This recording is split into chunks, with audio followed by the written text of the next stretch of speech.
నమస్తే రైతు సోదరులకు శుభోదయం. నేలతల్లి కార్యక్రమానికి స్వాగతం. శుభోదయం వేళ రైతుల ఆశలు చిగురించేలా, వారు ఆర్థిక ప్రగతిని సాధించేలా అభ్యుదయ రైతుల అనుభవాలతో పాటు సాగుదారుల విజయగాథలను మీకు అందించే ప్రయత్నం చేస్తోంది మీ నేలతల్లి. ఇవాల్టి కార్యక్రమంలో నల్లకోళ్ల పెంపకంలో రాణిస్తూ లాభదాయకమైన ఆదాయం పొందుతున్న హైదరాబాద్కు చెందిన సాఫ్ట్వేర్ ఉద్యోగి ప్రవీణ్ విజయగాథను తెలుసుకుందాం పదండి. అత్యంత విలువైన పెరటి జాతి భారతీయ నాటుకోడి కడక్నాథ్. అధిక మొత్తంలో పోషక విలువలు, రోగనిరోధక శక్తి కలిగి ఉండటంతో ఈ మధ్యకాలంలో తెలుగు రాష్ట్రాల్లో వీటి ప్రాచుర్యం పెరుగుతోంది. మధ్యప్రదేశ్, రాజస్థాన్, గుజరాత్లోని కొన్ని గిరిజన ప్రాంతాల్లో మాత్రమే లభించే ఈ నాటుకోళ్లు ప్రస్తుతం యువతరానికి చక్కటి ఉపాధి మార్గంగా మారుతున్నాయి. మార్కెట్లో మటన్తో సమానంగా దీని మాంసం ధరలు పలుకుతున్నాయి. దీంతో ఈ రంగంలోకి అడుగుపెట్టి కడక్నాథ్ కోళ్ల పెంపకం చేపట్టి వాటి మాంసం, గుడ్ల అమ్మకాలతో మంచి రాబడిని పొందుతున్నాడు హైదరాబాద్కు చెందిన ప్రవీణ్. ఓవైపు సాఫ్ట్వేర్ ఇంజనీర్గా ఉద్యోగ బాధ్యతలు నిర్వహిస్తూనే మరోవైపు నల్లకోళ్ల పెంపకంలో రాణిస్తున్నాడు. నేటి యువతకు స్ఫూర్తిగా నిలుస్తున్నాడు. కుకట్పల్లికి చెందిన ప్రవీణ్ ఓ సాఫ్ట్వేర్ ఉద్యోగి. ఒకప్పుడు ఉదయం లేచింది మొదలు చీకటి పడే వరకు నిత్యం తీరికలేని సమయాన్ని గడుపుతుండేవాడు. విశ్రాంతి కరువు, తినే ఆహారంలో ఆరోగ్యం లేదు. ఇదే అంశం ప్రవీణ్ ని తీవ్రంగా ఆలోచింపజేసింది. మనమే ఎందుకు ఆరోగ్యకరమైన ఆహారాన్ని ఉత్పత్తి చేయకూడదు అనుకున్నాడు. దీంతో వికారాబాద్ జిల్లా పూడూరు మండలం మేడికొండ గ్రామంలో 10 ఎకరాల వ్యవసాయ భూమిని కొనుగోలు చేశాడు. సేంద్రియ వ్యవసాయంతో పాటు నాటుకోళ్ల పెంపకం పైన ఆసక్తి మళ్లింది. దీంతో తన మిత్రులను కలుపుకొని ఎకరం విస్తీర్ణంలో ఫ్రీ రేంజ్ లో కడక్నాథ్ కోళ్ల పెంపకాన్ని ప్రారంభించాడు ప్రవీణ్. స్టార్టింగ్ 500 చిక్స్ తెచ్చి స్టార్ట్ చేసామండి. సో ఫస్ట్ 21 డేస్ ఏం చేయాలంటే చిక్స్ని బ్రూడింగ్లో ఉంచాలండి. 38 నుంచి 40 డిగ్రీ టెంపరేచర్ మధ్యలో ఉంచాలి. సో అప్పుడు వీటికి ఏంటంటే మనకి స్టార్టింగ్లోనే కొద్దిగా మొటాలిటీ అది ఎక్కువ ఉండేది, మనకి తెలియక ఇంత రీసెర్చ్ తర్వాత మనం రీసెర్చ్ చేసి యూనివర్సిటీస్ అన్ని విజిట్ చేసి మనం తెలుసుకున్నాం. సో ఏంటంటే ఫస్ట్ బ్రూడింగ్ 21 డేస్ చాలా ఇంపార్టెంట్ అండి. సో 21 డేస్ కూడా మనం ఆల్మోస్ట్ 38 నుంచి 40 డిగ్రీ సెల్సియస్ టెంపరేచర్లో దీన్ని ఉంచాలి. అండ్ ఫీడ్ అండ్ వాటర్ కూడా కరెక్ట్గా ఇస్తూ ఉండాలి. ఆ టెంపరేచర్ మెయింటైన్ అయ్యేలా చూసుకోవాలి. తర్వాత మనకి మెయిన్ కడక్నాథ్లో మనకి కడక్నాథ్ ఫార్మర్స్ సక్సెస్ అవ్వాలి అంటే మెయిన్ ఏంటంటే మార్కెటింగ్ అండి. సో ఈ బర్డ్ చాలా రేరు అండ్ చాలా తక్కువగా దొరుకుతాయి. అండ్ కన్జ్యూమ్ చేసే వాళ్ళు కూడా పెద్దగా అవేర్నెస్ లేదు. మనం బాగా అవేర్నెస్ కల్పించి ఈ కోడిని మనం కరెక్ట్గా సేల్ చేసుకోగలిగితే మనకి మంచి ప్రాఫిట్స్ ఉంటాయి. మధ్యప్రదేశ్, ఒరిస్సా, కోల్కతాతో పాటు హైదరాబాద్లోని వ్యవసాయ విశ్వవిద్యాలయాలను సందర్శించి కడక్నాథ్ కోళ్ల గురించి కూలంకషంగా తెలుసుకున్నాడు. శాస్త్రవేత్తల సలహాల్ని, సూచనల్ని సేకరించాడు. పూర్తి అవగాహన తెచ్చుకున్నాకే పెంపకం ప్రారంభించాడు. 500 కోళ్లతో ప్రారంభించిన పెంపకం దినదినాభివృద్ధి చెందుతూ ప్రస్తుతం 6000 కోళ్లకు విస్తరించింది. గత 4 ఏళ్లుగా కడక్నాథ్ కోడిగుడ్లు, మాంసంతో పాటు చిక్స్ ను విక్రయిస్తూ లాభదాయకమైన ఆదాయం పొందుతున్నాడు ప్రవీణ్. ఫ్రీ రేంజ్ లో కోళ్లను పెంచుతున్నప్పటికీ వేసవిలో, వర్షాకాలంలో కోళ్లకు రక్షణ కల్పించేందుకు ప్రత్యేకంగా షెడ్డును నిర్మించాడు ప్రవీణ్. ఈ షెడ్డును 3 భాగాలుగా విభజించుకున్నాడు. ఒక భాగాన్ని పిల్లలకు, మరో భాగాన్ని కాస్త ఎదిగిన కోళ్లకు, మూడో భాగాన్ని గుడ్లు పెట్టే కోళ్లకు కేటాయించాడు. తద్వారా కోళ్ల మరణాల శాతాన్ని నియంత్రిస్తున్నాడు ప్రవీణ్. నీటి దగ్గరి నుంచి అందించే మేత వరకు ప్రత్యేక జాగ్రత్తలు తీసుకుంటున్నాడు. షెడ్డును నిత్యం శుభ్రపరుస్తూ కోళ్లకు చక్కటి ఆహ్లాదకరమైన వాతావరణాన్ని కల్పిస్తున్నాడు. మనం నిపుల్ సిస్టమ్ ఆటోమేటిక్ పెట్టాము. సో మనకి 500 లీటర్స్ ట్యాంక్ పైన ఉంటుంది. అండ్ ఎవ్రీ షెడ్కి మనం సపరేట్గా 100 లీటర్స్ వాటర్ ట్యాంక్ పెట్టి సో అందు నుంచి వీటికి వాటర్ వచ్చేలా చేసాము. సో ఇవి నిపుల్స్లో ఆటోమేటిక్గా ఇవి తాకుతుంటే ఆటోమేటిక్ పైప్లో వాటర్ ఉంటుంది. సో మనకి రెగ్యులర్గా ఇవి ఉంటుంది అనమాట. సో కింద షెడ్లో ఆటోమేటిక్గా వాటర్ స్టాప్ అయిపోద్ది. అది ఎంటీ అయ్యే కొద్ది కూడా పై షెడ్ నుంచి మనకి వాటర్ కింద షెడ్లోకి వచ్చి కింద ట్యాంక్ ఎంటీ అయ్యే కొద్ది పై ట్యాంక్లో నుంచి కింద ట్యాంక్లోకి వాటర్ వస్తుంది. కింద ట్యాంక్ ఒక లెవెల్కి వచ్చిన తర్వాత ఆటోమేటిక్గా కట్ ఆఫ్ అయిపోతాయి. సో అలాగా మనకి దీంట్లో ఎప్పుడు 24 అవర్స్ కూడా వీటికి వాటర్ సప్లై అనేది కంటిన్యూగా ఉంటుంది. మనం డైలీ వన్స్ మనం 500 లీటర్ ట్యాంక్ నింపుకుంటాము. సో అలాగే సో ఆ నీళ్ళు కిందకి 100 లీటర్స్ ట్యాంక్కి డిఫరెంట్ 300 లీటర్స్ వాటర్ ట్యాంక్స్ ఉన్నాయి. సో వాటిలో నుంచి బర్డ్స్కి సప్లై వస్తుంది. కోళ్ల పెంపకం చేపట్టడం అంత తేలికైన విషయం కాదు. ఏమాత్రం ఏమరపాటుగా ఉన్నా నష్టం తప్పదంటున్నాడు. అందుకే వీటికి కావాల్సిన సదుపాయాలు కల్పించడంలో ఏమాత్రం రాజీ పడటం లేదు ప్రవీణ్. ఫ్రీ రేంజ్ లో కోళ్లు పెరుగుతున్నప్పటికీ రాత్రి వేళలో అవి నిద్రించేందుకు వేసవి వానాకాలంలో వాటికి రక్షణగా ఉండేందుకు షెడ్డును ఏర్పాటు చేసుకున్నాడు. ఈ షెడ్డుని 3 భాగాలుగా విభజించి కోళ్లకు సురక్షితమైన వాతావరణాన్ని కల్పిస్తున్నాడు. పగల పూట మనం పొలంలో కోళ్ళని వదిలేస్తాం. ఇవి బయట తినుకుంటూ ఉంటాయి. ఈవినింగ్ టైం మాత్రం లోపల షెడ్లోకి వెళ్తాయి. సో బయట ఇవి తిరిగేటప్పుడు వీటికి బయట దొరికే ఇవి కాకుండానే మనం న్యాచురల్గా వెజిటేబుల్స్, ఇప్పుడు మనకేంటంటే మార్కెట్లో ఏ వెజిటేబుల్ అయితే తక్కువ కాస్ట్కి వస్తుందో ఆ వెజిటేబుల్స్, తర్వాత ఆకుకూరలు, కూరగాయలు ఏవైతే ఉన్నాయో అవి, తర్వాత ఆకుకూరలు, ఇవన్నీ కూడా తెస్తాము. వీటితో పాటు మన ఫామ్లో పెరిగిన మునగాకు, ఆ తర్వాత చింతాకు, వేపాకు, కరివేపాకు ఇవన్నీ కూడా వేస్తుంటాము. వీటితో పాటు లూసన్, ఎజ్ లూసన్, ఆ తర్వాత కొన్ని పచ్చగడ్డలు కూడా మనం కోసి వాటిని ఇవి చేసి వేస్తుంటాము. ఇవన్నీ మనకి ఫీడ్ పర్పస్ అండ్ సో ఇవి ఇలాగ న్యాచురల్గా పెంచడం ద్వారా ఏంటంటే కోడి కూడా మనకి చాలా హెల్తీగా పెరుగుతుంది. అలాంటి కోడి మనం తిన్నప్పుడు మనలో హ్యూమిడిటీ పవర్ కూడా బాగా పెరుగుతుందండి. ప్రస్తుతం 6000 కోళ్లను పెంచుతున్నాడు ప్రవీణ్. ఈ కోళ్లకు నిప్పిల్ పద్ధతిలో నీరు అందిస్తున్నాడు. 24 గంటలు నీటి సరఫరా ఉంటుంది. ఈ పద్ధతిలో నీటి వృధాను అరికట్టొచ్చు అంటున్నాడు ప్రవీణ్. అలాగే షెడ్ కూడా ఎంతో శుభ్రంగా ఉంటుందని, శ్రమ కూడా తగ్గుతుందంటున్నాడు. రాత్రి వేళల్లో కోళ్లు నిద్రించేందుకు షెడ్డులో ప్రత్యేక కర్రల్ని ఏర్పాటు చేశాడు. సో నార్మల్గా ఏంటంటే వాటర్ డ్రింకర్స్ అవి పెడుతుంటారు. దానికి దీనికి డిఫరెన్స్ ఏంటంటే దీంట్లో ఏంటంటే మనకి మెయిన్గా వాటర్ వేస్ట్ అవ్వదు. వేరేస్ డ్రింకర్స్లో ఏంటంటే వాటర్ వేస్ట్ అయ్యే ఛాన్సెస్ ఉంటుంది, వాటర్ లీక్ అయ్యే ఛాన్సెస్ ఉంటుంది. అండ్ అది అవి రెగ్యులర్గా క్లీన్ చేసుకోవాల్సి ఉంటుంది. కోళ్ళు ఎక్కి దాని మీద రెట్టేయడం ఇలాంటివన్నీ ఉంటాయి. వేరేస్ మనకి ఈ డ్రిప్పింగ్ సిస్టంలో ఏంటంటే ఈ నిపల్ సిస్టంలో ఏంటంటే మనం వాటర్ రెగ్యులర్గా వస్తుంటుంది. అండ్ మనం క్లీనింగ్ ప్రాసెస్ కూడా తక్కువ ఉంటుంది. షెడ్ క్లీనింగ్ అనేది మనం ఎవ్రీ 2 డేస్కి ఒకసారి మనం షెడ్ క్లీనింగ్ అనేది చేస్తామండి. క్లీన్ చేసి దీంట్లో ఉన్న లిటర్ అంతా కూడా తీసి బయట వేయడం జరుగుతుంది. సో ఆ తర్వాత మనకి షెడ్ మనం ఇది దేనికంటే మనకి మెయిన్గా ఇప్పుడు వర్షాకాలంలోనూ లేదా ఎండ ఎక్కువ ఉన్నప్పుడు కోళ్ళు బయట తిరగడానికి ఇబ్బంది. అండ్ నైట్ టైం, డే టైంలో మొత్తం కోళ్ళన్నీ బయట తిరిగినా నైట్ టైం మళ్ళీ అన్నీ కూడా లోపలికి వచ్చి షెడ్లో ఉంటాయండి. లోపల ఈ షెల్టర్లోనే ఉంటాయి కోళ్ళన్నీ కూడా. సో మనకి ఇవేంటంటే ఈ కోళ్ళు నైట్ టైం ఏంటంటే కింద ఉండడం కన్నా బయట ఉండడానికి ఎక్కువగా ప్రిఫర్ చేస్తాయి. కాబట్టి మనం ఇలాగ అన్ని కర్రలు కట్టాం. సో ఈ కర్రల మీద నైట్ టైం అవి ఎక్కువగా కూర్చుంటాయి అన్నమాట.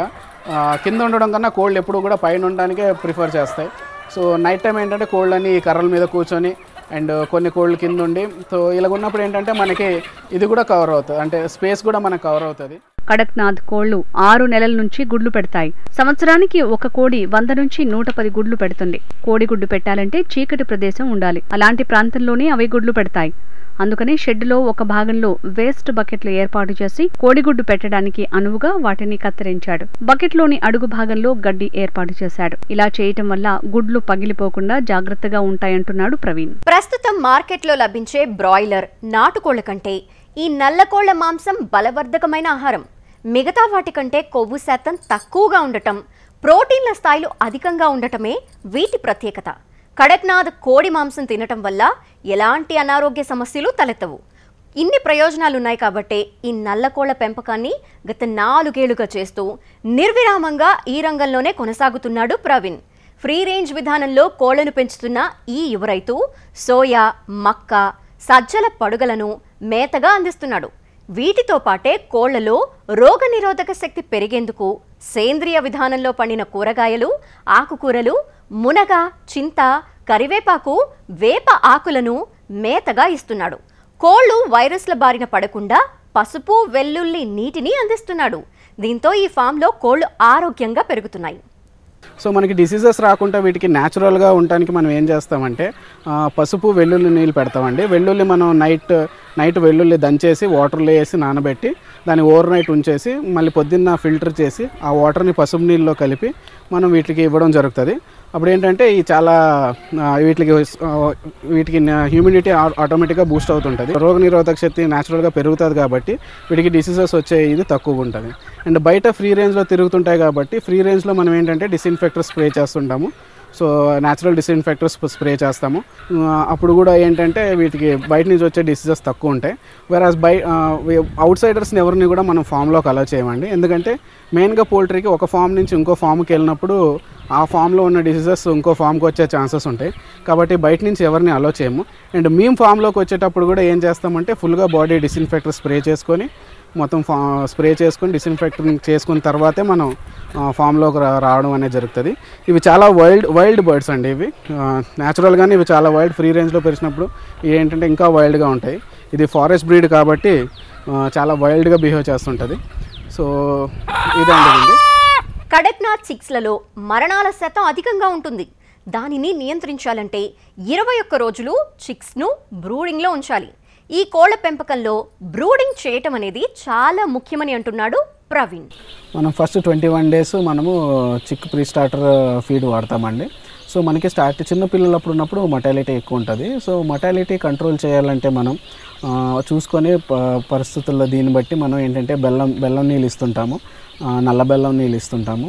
ఆ తర్వాత మనం వీటికి విమ్రాల్ కూడా వాటర్లో మిక్స్ చేసి అప్పుడప్పుడు ఇవ్వడం జరుగుతుంటుంది. సో బెల్లం నీళ్ళ వల్ల మ్యాక్సిమం వీటికి మోషన్ ప్రాబ్లం అది కంట్రోల్ అయ్యి మొటాలిటీ అనేది తగ్గుతుంటుంది. మెయిన్గా మనకి మొటాలిటీ ఎప్పుడు వస్తుంది అంటే టెంపరేచర్ మెయింటైన్ చేయనప్పుడు వస్తుంది. సో టెంపరేచర్ మెయింటైన్ అవ్వకపోతే పిల్లలన్నీ ఒకదాని మీద ఒకటి ఎక్కి కింద ఉన్న పిల్లలు చనిపోవడం జరుగుతుంది. కాబట్టి మెయిన్గా మనం టెంపరేచర్ అనేది మినిమం 38 అండ్ మ్యాక్సిమం 40 టెంపరేచర్ అనేది 21 days 24/7 కంపల్సరీగా మెయింటైన్ చేయాలి. సో టెంపరేచర్ మెయింటైన్ చేయడం వల్ల మనకి మ్యాక్సిమం మొటాలిటీ తగ్గిపోద్ది. సో బ్రూడింగ్ అనేది కరెక్ట్గా చేసుకోవాలి మనం. సో ఎక్కడ కూడా గ్యాప్స్ అంటే స్క్వేర్ టైప్స్ అన్నీ లేకుండా సర్కిల్లో ఉంటే అవి రౌండ్గా ఉన్నప్పుడు అవి మూలలోకి వెళ్ళిపోయి కూర్చొని చనిపోవడం అనేవి జరగవు. బ్రాయిలర్ కోళ్లతో పోల్చితే కడక్నాథ్ కోళ్ల పెంపకం సమయం ఎక్కువ. ఈ కోళ్లు చేతికి వచ్చేందుకు 6 నుంచి 7 నెలల సమయం పడుతుందని ప్రవీణ్ చెప్తున్నాడు. అప్పటికి ఒక్కో కోడి బరువు 1.5 కిలోల వరకు తూగుతుందని అంటున్నాడు. 6 నెలల తర్వాత కోడి బరువు పెరగడంతో పాటు రుచిగా ఉంటుందంటున్నాడు. కడక్నాథ్ వచ్చి మనకి యావరేజ్గా 1.3 నుంచి 1.8 వరకు మనకి ఒక 4 to 5 months పెరిగితే 1.3 నుంచి 1.8 kgs వెయిట్ వరకు వస్తుందండి. మన ఫామ్లో మనం ఏం చేస్తామంటే నార్మల్లీ 6 to 7 months తర్వాతే మనం ఈ క్రాప్ని మనం బయటికి పంపించడం అనేది జరుగుతుంది. ఎందుకు అంటే 6 months దాటితేనే మీట్ టేస్ట్ వస్తుందండి. అండ్ ఫ్రీ రేంజ్లో పెరగడం వల్ల ఇది కొద్దిగా గ్రోత్ కూడా కొద్దిగా మనకి స్లోగానే ఉంటుంది. అండ్ మంచి వెయిట్ మంచి టేస్ట్ రావాలంటే బర్డ్ ఎప్పుడు కూడా 6 months దాటాలండి. 7 months అలాగా 7 months ప్లస్ అయితే బర్డ్ టేస్ట్ చాలా బాగుంటుంది. కాబట్టి మనం 7 months వరకు ఈ క్రాప్ని మనం ఫీడ్ చేస్తాము. అండ్ సో ఆఫ్టర్ 7 months మనం ఈ క్రాప్ని బయటకు పంపించడం అనేది జరుగుతుంది. కడక్నాథ్ కోళ్లకు మార్కెట్లో మంచి గిరాకీ ఉన్న దృష్ట్యా తోటి రైతులకు చిక్స్ను అందిస్తున్నాడు ప్రవీణ్. ఇందుకోసం ఫామ్లోనే గుడ్లు పొదుగుటకు 10,000 గుడ్ల కెపాసిటీ కలిగిన ఇంక్యుబేటర్ను ఏర్పాటు చేసుకున్నాడు. దీంతో ప్రతి వారం 3,000 చిక్స్ ఉత్పత్తి అవుతున్నాయి. ఒకరోజు పిల్ల నుంచి నెల పిల్ల వరకు రైతులకు అందిస్తున్నాడు. మన ఇంక్యుబేటర్ వచ్చి ఇది మనది 10,000 కెపాసిటీ ఇంక్యుబేటర్ అండి. సో మనకి ఎవ్రీ మంత్ మనము 10,000 ఎగ్స్ ఇందులో పెట్టి మనం ప్రొడక్షన్ చేస్తుంటాము. సో ఇంట్రెస్టెడ్ ఫార్మర్స్ మనకి కాంటాక్ట్ చేసిన వాళ్ళకి కూడా మనం ఈ చిక్స్ అనేవి సప్లై చేస్తూ ఉంటాము. సో ఫస్ట్ డే చిక్ మనం బయటకు తీసినప్పుడు ఏంటంటే మనం మిరాక్స్ వ్యాక్సిన్ వేస్తాము. సో బయటకు తీసేటప్పుడే మనం దీనికి వ్యాక్సిన్ వేసి దీన్ని మనము బ్రూడింగ్కి షిఫ్ట్ చేస్తుంటామండి. సో బ్రూడింగ్లో ఏంటంటే మనకి ఫస్ట్ 21 days వరకు మనము దీన్ని ఒక 37 నుంచి 40 degree టెంపరేచర్ మధ్యలో మనం ఫస్ట్ 21 days ఉంచడం జరుగుతుంది. సో ఆ తర్వాత మనం ఫస్ట్ డే మనం మెరాక్స్ వేసేస్తాము. 7th day మనం లసోటా వేస్తాము. మళ్ళీ 14th day గంబోరా వేస్తాము. మళ్ళీ 21st day లసోటా వేస్తాము. And 28th day Gumboro vaccine వేస్తాము. కడక్నాథ్ కోళ్ల పెంపకంలో విజయం సాధించాలంటే మార్కెటింగ్ తప్పనిసరి. వినియోగదారులకు అవగాహన కల్పించడంతో పాటు సొంతంగా మార్కెట్ను ఏర్పరచుకుంటేనే రైతులు ఈ రంగంలో రాణించగలరని చెప్తున్నాడు.